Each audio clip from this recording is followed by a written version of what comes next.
Hives. This is also new. For you, it is. No. Chocolate pudding. You Who don't put like, that outfit together? you don't like the brown? We had a conversation. You're like, I'm not going to do these this year. Well, that's because it's last year's shirt.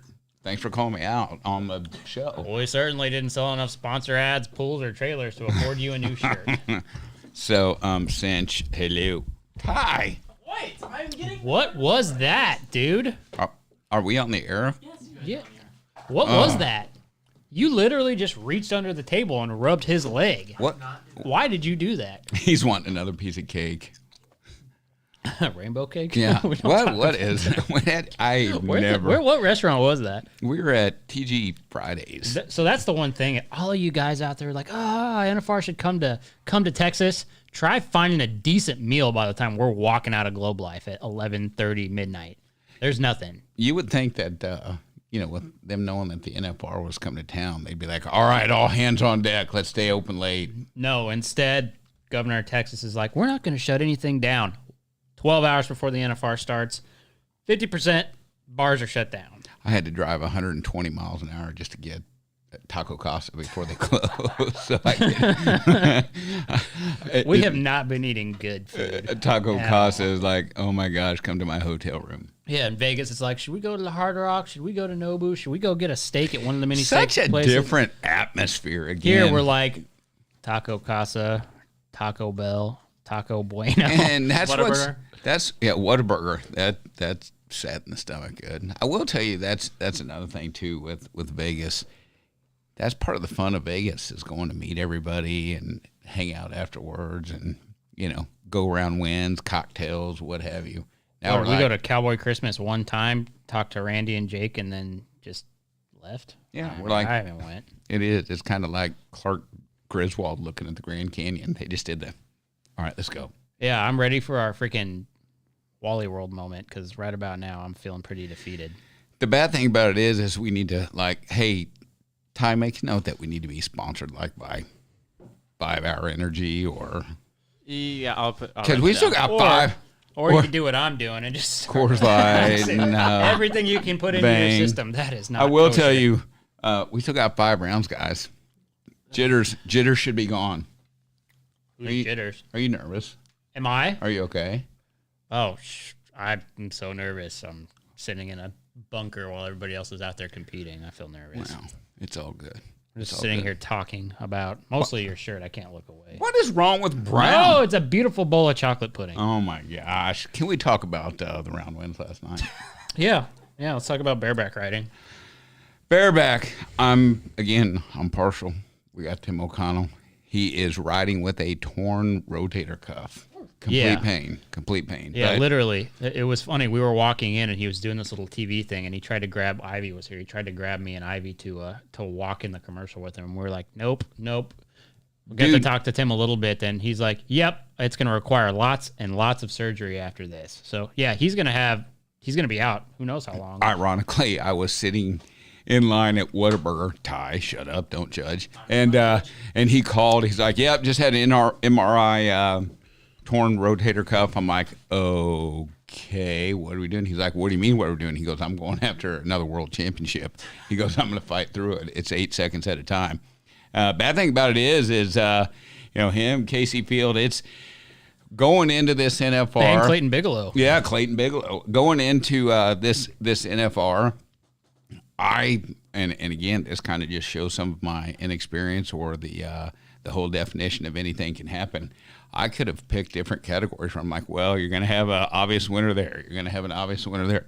Things have just shaken up, and it is really tight in different events. Well, it's kind of funny because I think this chase for the world and the bareback riding might be a little different if Casey Field drew a little different. He's had a couple horses that could have been round winners that gave up on him in the last couple jumps. And right.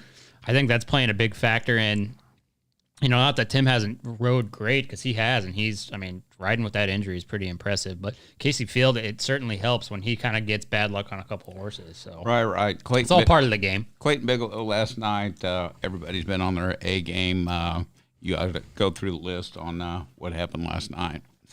Well, yeah, Clayton Bigelow, the 2019 world champ, did take first place in the 5th round. He had an 89-point ride. Chad Rutherford right behind him with an 80-point ride. Tilden Hooper has yet to get a round win. It might be because he can't see every time his hair goes up. No, that'll stop right there. We were talking that about at lunch today, and Riley, our marketing director, she's like, maybe we should try to help him out and get him sponsored by like Head and Shoulders or something amazing like that. That seems to be the talk in the crowd, like, oh my gosh, look at his hair, it's amazing. So you think he's confused and he keeps pouring Crown Royal in his hair? That's why it's growing? Maybe that could be the next go-to tip on how to get your hair grown. We're going to have all the women in the audience buying Crown Royal. More men. Yeah, no more Propecia. It's Crown Royal on your scalp. So Ty's over there writing down, making notes like how to make my hair look awesome. Yeah, what's going on? You put a beanie on, so no more Gorilla Glue, just a beanie? Yeah, just for today. You look straight out of Compton, dude. It's amazing. Well, with stickers. Straight out of private school, but kind of with a little gangsta. With a Pokemon sticker on. You can tell that you're a redneck. Why so? Because if he walked through the place that the gangsters walk through, he wouldn't come out. Well. By the way, what is that thing, that pin on your hat? The pen? Okay, well, we won't get into it. I'm actually genuinely curious. Anyway, back to the rodeo. Someone had said slow down. Is it slow enough for you? We're going real slow. Number 4, yeah. Tim O'Connell. Exactly. Well, Tim O'Connell did, and Tim is placed in almost every single round. There's a reason why his lead is climbing, and I think he's sitting second in the average as well. But that average is going to play a huge factor in virtually every event. So it is fun rodeo. Nobody has any energy here, but the rodeo is energized. So Casey Field, same thing. He seems to be placing, and he's a couple points shy of what he would probably be scoring on some of these hoppers that he keeps drawing. He's got a good draw tonight in 2-buck Chuck. People have won rounds on that horse before, and Tim O'Connell, he had 2-buck Chuck last night. That was the issue, but he drew a good horse tonight, and Tim O'Connell also drew a good horse tonight. So we should see one of those guys, probably Tim, take the round, all things considered, with the horse he's got. Number 6 was Jamie Howlett with an 86 point. So the spread was 89 to 86, so all high 80s on the score in bareback. Well, and the big thing, everybody just needs to be paying attention. The rounds are getting more and more important. I don't want anybody to think that, oh my gosh, it's just Tuesday night, Wednesday night. I want to come and watch what happens Friday and Saturday night. Guys, every night is important right now in every event. I can't believe how close it is. Yeah, no, it certainly is. And you want to talk about a close race? We go to the bulldogging where we actually saw Matt Reeves. So I don't think Matt Reeves has won a round at the NFR since I was in high school. It has been long. He did win the American, and he did come in leading the world, but he finally kind of broke the ice. And the round win wasn't just his. Jace Melvin split the round with him both at 3-9. Followed by Blake Knowles at a 4-0. It was a slower round of bulldogging than we saw the night before, but still, things are coming in consistent. Like I said, Blake Knowles at a 4-second even to be third place. Jacob Elder fourth with a 4-1, and fifth was Tyler Wagaspack, still riding Scooter at a 4-5, and Will Loomis came into that 6th spot 4-6. So all but Jace and Matt were over that 4-second line, but we're getting a lot of lead changes and placement changes within steer wrestling. One thing we need to let the audience know: a lot of people have asked what a few of the athletes are wearing things on their arm in remembrance of Tanya Carney, the beloved T-Dog. Tom Carney's wife, Steer Wrestling 101. They were such a big part, and are such a big part. And we lost Tanya this year, and a lot of guys are heartbroken. Many people are heartbroken because she was so influential and just such a sweet spirit. But if people are asking what that symbolizes and what that's about, it's for Tanya Carney. Yep, absolutely. But that was the breakdown in the steer wrestling. So we're more than likely going to see faster times tonight. The steers, I mean, all these steers, whether it be the team roping or the steer wrestling, are runners. I mean, it is unbelievable how fast the stock is in those two events. It's crazy. So the start is ultra important. No more in the steer wrestling than the team roping. And we saw that in the early rounds that the start was somewhere where people were fouling up. And these guys have kind of gotten to a groove. So I think we will see the next few nights be pretty quick in the steer wrestling. But fun rodeo. I think it's real important, too. This is what everybody needs to pay attention to.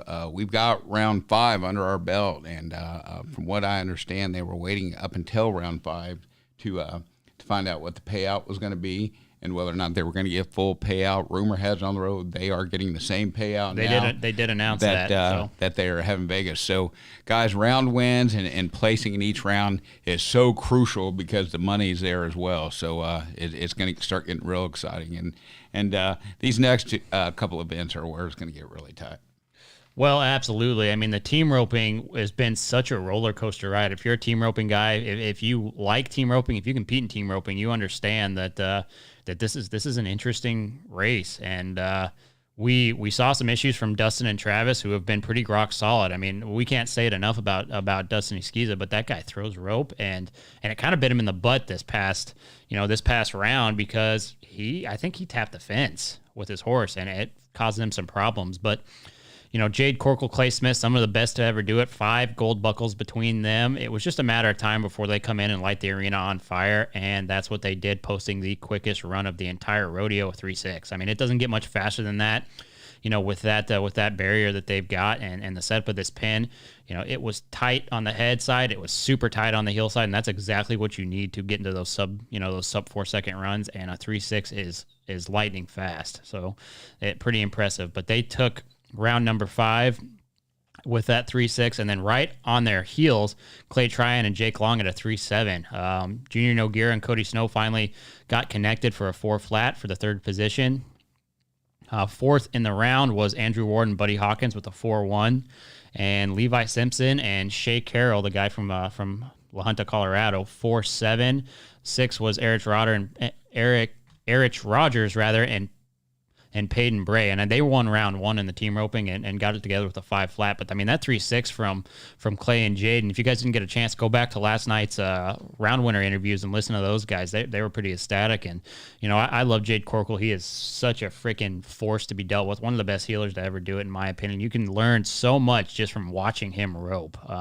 Same thing with Clay Smith. I mean, just picturesque consistency, and that is how you want to be on the head side with Clay and certainly on the heel side with Jade. I mean, it was an impressive run. Well, and again, I hate to keep dwelling on it. You have to focus on that round one paid over $26,000. So again, the next 5 nights that go out, you add that up, that can make some changes real quick. And again, and most of these events, just a few $1,000s are separating 1, 2, 3, and 4. So we really had to stay focused on that. Well, yeah, and absolutely, and it's great because the points have been the same, right? 26,231 points has been what's going to everybody. But what Dustin's referencing is the actual payout now matches the points, just like any year at Vegas, right? Since they increased the money to that, so everybody's making those points. People have been saying, "Well, what's the points thing?" Well, that's how they were tracking to make sure that everybody had a fair shot, right? In the tie down, if they're making less money and they're not getting the same amount of points as we're calling them, and this is old news, obviously, but then no one has a shot. But that's why they did that. And the PRCA is super happy. Las Vegas events, everybody's involved who is involved with this rodeo is so thankful that the fans have shown up, bought the tickets, sold this place out, because that's what has allowed them to increase the money for these, cowboys and cowgirls who have literally been nickel and diming all of 2020. And that'll be a conversation that I think you and I will have. I think later in the week, we'll maybe do a pregame show and talk about that because a lot of people are talking about that was a nice drink, by the way. Just so you know, are we allowed to talk about that? Pretend like it didn't happen. But you know, a lot of people are saying, well, you know, what do you think? Are you going to come back to Texas or change venues and what have you, and the money and the field and what have you? But that's stuff that we'll talk about what the athletes are saying, what the fans are saying. I'm going to talk about the fan base that are here. For those of you that are at home, just the age of people that are here and the fans that are here. So on to on to Saddle Bronc.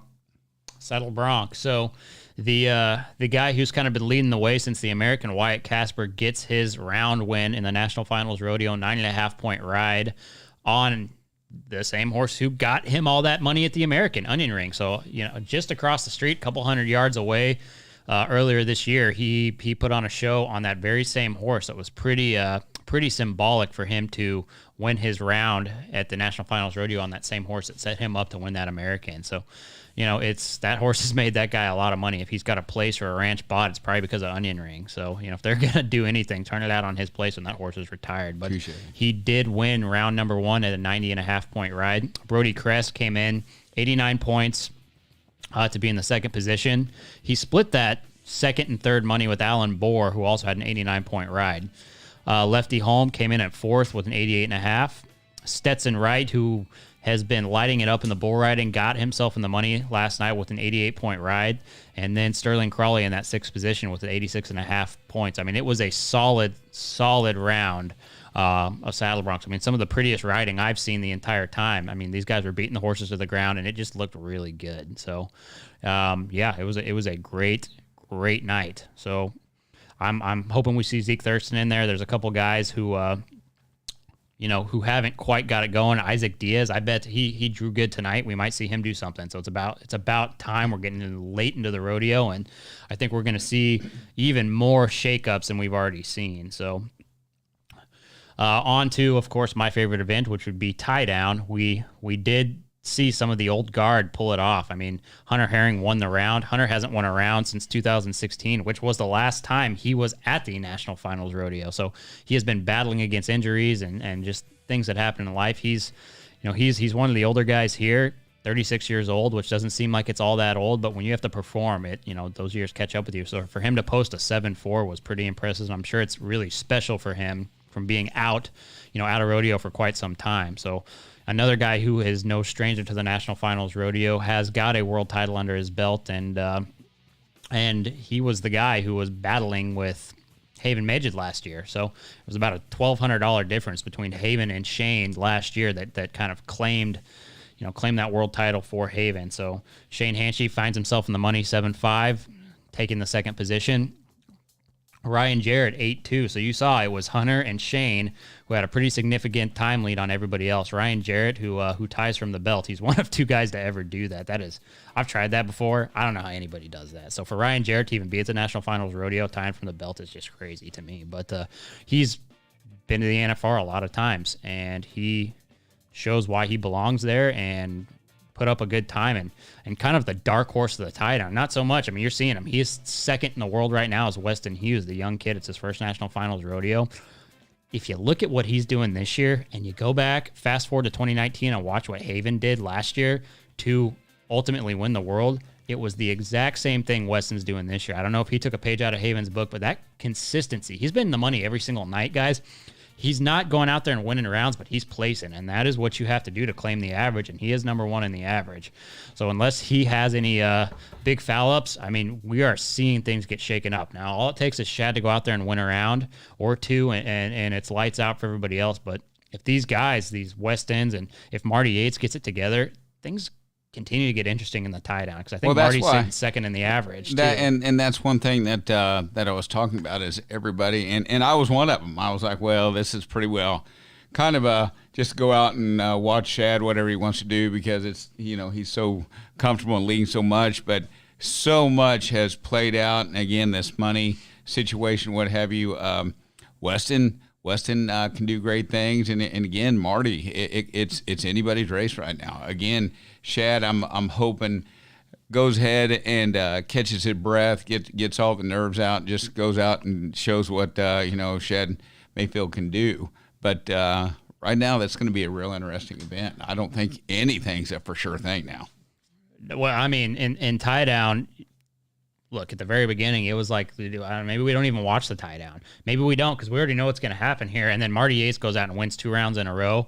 And there's a big argument that he could have won round 3 and 4 if he didn't miss his flanks. And, I don't know what happened there, but Buster put him in the right spot.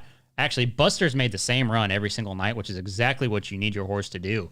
And it was kind of on Marty in those other rounds where he kind of fouled up. But I would bet that we come out and we see him not make those same mistakes. Last night was a great night. But getting to see some of the older guys who have been in this event for years shake it up was nice to see. So it is a little wild when you've been watching this since you were a little kid and you see all these young 20-some-year-old kids come in and do what they do. It's kind of sad. It's like watching your favorite boxer get knocked out when you don't see the older guys in there. But Weston Hughes takes that 4th spot with the 8-3, and then the guy who is the reigning world champion, who did exactly what Weston Hughes is doing now last year. Haven Medgewood was in the money, 8-4, taking that 5th spot, and then Corey, who also is sitting really pretty in the average. I think Corey's placed in every round but one. Took the 6th spot with an 8-7, so he's came in at the 16th spot, jumped up to 15, and he's jumped all the way up to 5th in the world. So, Corey, he won that round. It was pretty symbolic for him too, going from the couch to the rodeo, and it's just a lot of fun to see those guys succeed. So, tie down is probably the number one thing I'm kind of biting my nails on to watch tonight to see what happens, because round 6 is going to play a big factor in the rest of this rodeo. And then I'm probably not going to even mention the barrel racing. Do we talk the Haley Kinsel Do we show? talk about Haley Kinsel? Yeah, of course we do. We love Haley Kinsel, and she showed why Sister might be one of the most dominant barrel horses who has ever lived, and she's got a long career ahead of her. I know a lot of people are throwing her in the mix. You're talking about the Scampers and the Bozos and the horses like that, and Sister's up there, guys. And we saw a lot of people in the YouTube comments saying, oh, no, you can't write Charmaine off. Nobody's writing Charmaine off. But what Haley and Sister have done in this competition year after year against the best horses who've ever existed it's just something special. And you have got to give them their dues. And when somebody is that genuine and that humble, how can you not cheer for them? So it's an unbelievable team. A lot of people say, well, without the horse, what is Haley Kinsel? I disagree with that completely. I think Haley just has an unbelievable bond with Sister. I don't think, don't get me wrong, Sister is amazing, and I know there's a lot of jockeys out there that could ride, but just the bond between Sister and Haley. And we can talk, I have heard rumor that Haley's going to give Sister a break tonight. She's giving Sister a break tonight. She's riding her other great horse, Leroy, the Sorrow horse that right. She gets on periodically. Guys, don't be surprised if she goes out there and is 1 or 2 or 3 in the round tonight on that great horse too. And that just reaffirms what we're saying about 100%. Haley. The other horse who's just been shown that they can clock is Lena, which is Jimmy Smith's horse. 17-3, she took 2nd in the round.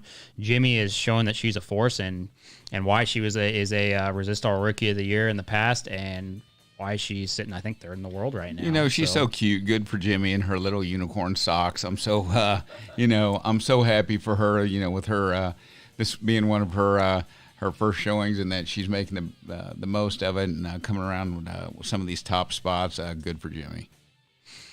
Yeah, and then sitting 3rd, it's Brittany Posey Tanazi, and 17-3-5 right behind Jimmy Smith there. She's placed in almost every single round. I think she's right behind. Well, I mean, Haley's got a decent lead in the average, but Brittany's right behind her. And Jessie Telford, who did exactly what Corey did, took the call. She was 16th in the world, came up to replace Donna K. Rule, and did exactly what she's supposed to do. It's her job, and she answered that, and she was in the money. She took 4th in the round with a 17-3-8, got that $11,000 since the money is where it's supposed to be. And 5th in that round was Brittany Barnett, 17-44.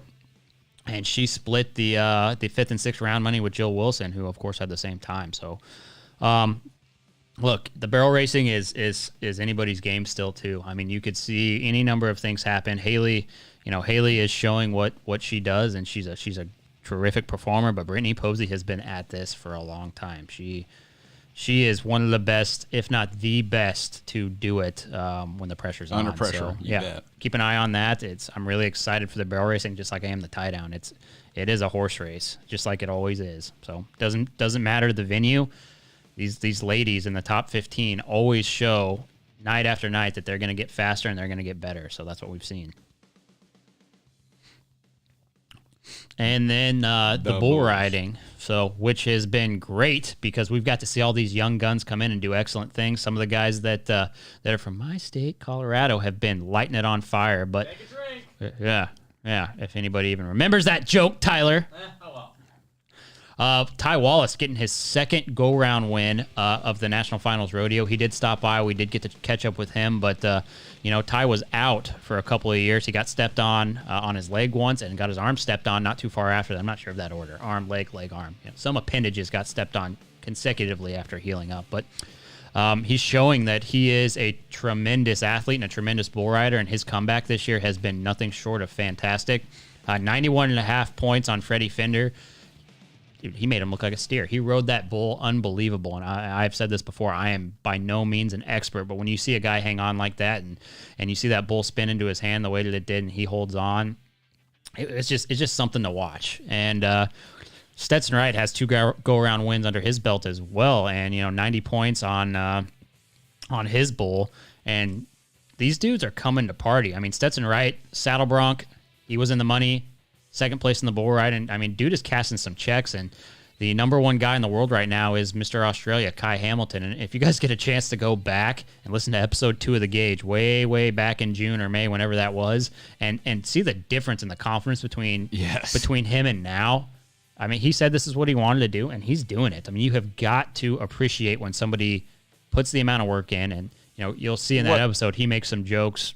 What episode was that, Ty? Was that like episode 2, wasn't it? 2, yeah. I will tell you, I'd challenge everybody to go ahead and grab a Red Bull drink because, bless his little heart, he was just kind of quiet and humble, but he's coming out. But I will tell you again, not to jump around, the Kais and Stetson. How old is Stetson? How old is Stetson, right? Do we know how old Stetson is, you think? It's probably like 23, 24? Early 20s. But regardless, the Kais. 21. So you got the Kais, the Stetsons. You go back to the barrel, the Colton Fritzlin, the 19-year-old kid. 19-year-old kid. And then you go into, the barrel racing with the Jimmies, or go into the steer wrestling with the Bridger Anderson. I love the fact that rodeo is promised tomorrow because we have all these young athletes that are competing. And again, if you were to walk around Globe Life here, guys, the average age. Your fan base here isn't what you're seeing in Vegas. Maybe because they are allowed to stay up past their bedtime. Yeah, I mean, here. is it that the grandparents are scared of COVID? I don't know, but I mean, if you go to Vegas, which I'm sure most people have been,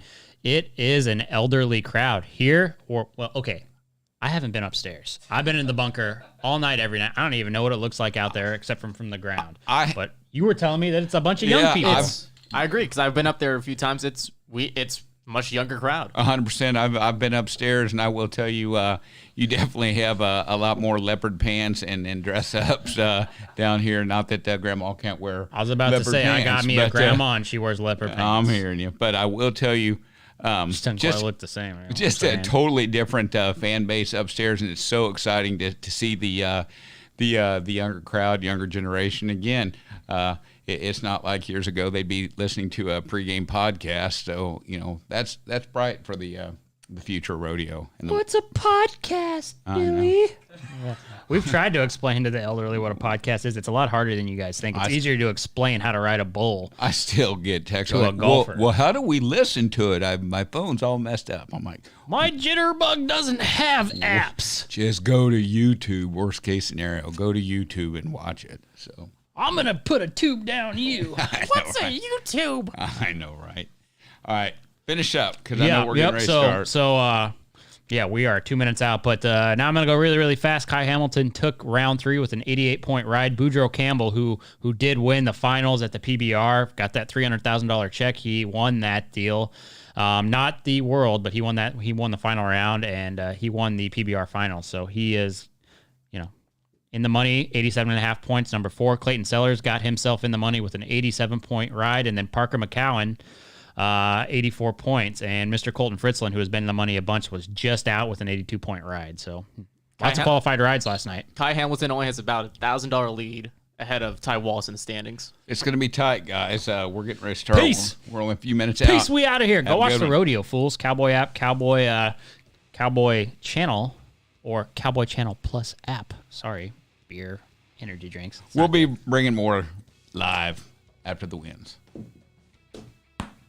Out. Sponsor reads.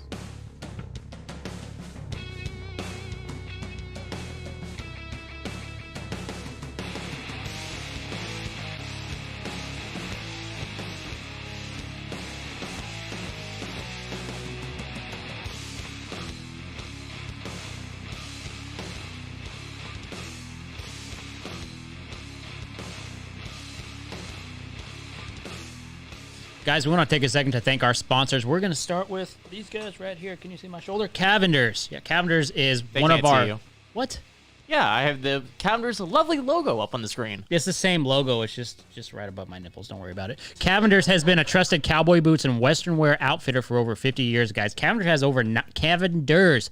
Cavenders has over 90 stores throughout the continental U.S., guys. You can probably find a Cavenders in your backyard, but here's the great thing. If you're here, if you're in Arlington, if you're in the Fort Worth Metroplex, go over to Cowboy Christmas, guys. Cavenders has over 8,200 square foot of shopping space at Cowboy Christmas. Go pick some stuff up. If you can't, go to Cavenders.com. They've got some great discounts on boots, ostrich from Justin, you name it, they've got it. Cavenders.com. I saw the busted truck you guys pulled up in. It is time to go to Bill Fick Ford, the #1 Super Duty dealer in the entire country. We trust Bill Fick Ford. He's the official truck dealer of the Gauge Podcast and 12 Gauge Ranch. Guys, nothing's better than these new Super Duties. They ride like Cadillacs, even if you got a 450. Bill Fick Ford will give you the noble discounts. You'll get some of the best financing rates in the entire car industry. Here's the thing. If you guys aren't near Huntsville, if you're not anywhere around us, Bill Fick Ford offers nationwide shipping. Give them a call today. We have seen some crazy stuff in the world today. I don't think we've ever had a time where it's more important to flex those Second Amendment rights. Here's the problem. You can't find guns. You know who has guns? Bailey's House of Guns. House of Funds is what I say, but they've got all the guns you could possibly want. They've been supplying the Texas police departments with all their firearms for years. They've been in business since 1970, guys. Are you a hunter? Do you like hunting birds? They've got Benelli shotguns, some of the best shotguns in the entire business. Maybe you're a long-range shooter. Maybe you're up there for elk season. Get you a Weatherby rifle from Bailey's House of Guns. You're probably going to need some optics for that Weatherby. They've got Swarovski optics and Leupold, some of the best scopes in the business, and no shortage of ammunition, guys. Give Bailey's House of Guns a call, 713-433-2475 for more details. And just like Bill Fick Ford, they offer nationwide shipping. You want to buy a gun, but you're not in this area, they'll ship it to your local FFL. I just got off the phone with them not all that long ago. They were like, hey, Chance, we got everything in stock. Tell them we got everything. They truly do, guys. If you need 9mm, they have it.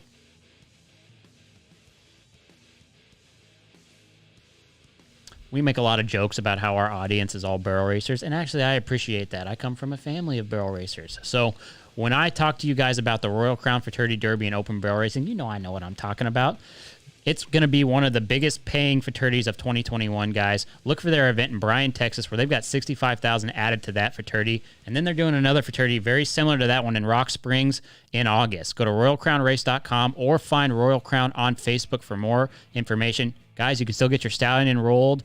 You can enter these races, and you can look at the list of the stallions who are already enrolled. We saw what something like the Pink Buckle pays.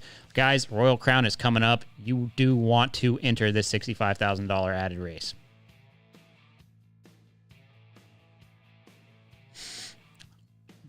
Everybody here, the Gauge crew, are millions of employees. We're all rural Americans, guys. That's all we employ at 12 Gauge Ranch and at the Gauge Podcast. Rural Americans. It's just a higher quality people. But what do you put on? What do you wear if you're a rural American? I don't know what I want to wear. Do I want to wear Carhartt? I saw a rapper wearing Carhartt. You don't, guys. You want to wear Rural Cloth. Rural Cloth is the brand for you. They set out to make some of the highest quality clothing in the entire industry. So high of a quality. That didn't sound right. So high quality that Mr. Kid Rock, you know that guy? You know, he sings all these songs. They're great songs. You know who I'm talking about. Kid Rock wears Rule Cloth. Here's the great thing, guys. They set you up with a shop small discount, 20% off for the duration of the NFR. We're losing some time here, so you better get over there and get some of your Christmas shopping done. 20% off. Use code GAUGE at checkout. Here's the deal. If for some reason you screwed up, you didn't hear this, you missed the 20% off, you can still get the consolation prize for the rest of the month, which is a 10% off discount. It's a sweet little discount. The more you buy, the better that is. So shop small. Go to rulecloth.com. Use the coupon code GAUGE at checkout.